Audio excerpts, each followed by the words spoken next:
Dəf kimidir. Mana da şükür. Mana da şükür, mana da şükür. Axı hansı günə şükür edirsən ay bəni Adəm deyə sual etsək tam yerinə düşər. Çünki burada yanlış anlaşılan bir şükür məqamı var. Şükür sözü ərəbcədən minnətdarlıq mənasına gəlir və hər hansı edilən bir yaxşılığın qarşılığında təşəkkür ifadəsi olaraq mənalandırılır. Həmçinin ingilis dilində count your blessings ifadəsi var ki, bu da yat dur, yaşayış və şükür elə mənasına gəlir. Lakin burada yaşayış deyəndə biz elə hər cür sürünməyi anlamamalıyıq. Yaşayış, həyat ilk növbədə azad və xoşbəxt olmalıdır. Bunun üçün isə insanın ilk növbədə maddi rifah halı yüksək olmalıdır. Həmçinin hüquq və azadlıqları yüksək səviyyədə təmin edilməlidir. Yəni maddi zənginlik özlüyündə hələ hər şey deyil, intellektual zənginlik də olmalıdır.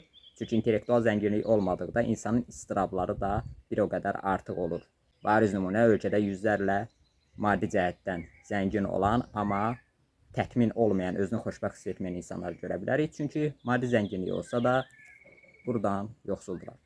Həmçinin ifadə edir ki, blessing məqamda maraqlıdır. Bu söz nemət, bolluq, bərəkət mənasına gəlir. God's blessing formasında isə Tanrının bizə ərmağan etdiyi, bəxş etdiyi lütfü kimi mənalandırılır. Yəni də gördüyümüz kimi bir proses, aktivlik, varlıq məzmunu əsasdır. Yəni sənə gərək nəsə verilə ki, əlində nəsə ola ki və bununla sən inkişaf edə, özünü xoşbəxt hiss edə biləsən ki, ona şükür edəsən. Bunun tam əksi, əlində ciddi bir şey olmadığı, zülm-zillət içində yaşadığın halda şükür edirsənsə, bu sadəcə kölə təfəkkürüdür. Son olaraq sevdiyim təfəkkürlərdən onun Əli Şərəfin fikri ilə yekunlaşdırmaq istəyirəm. O qeyd edir ki, yoxluğa deyil, varlığa şükür etmək lazımdır və maraqlı bir duası da var.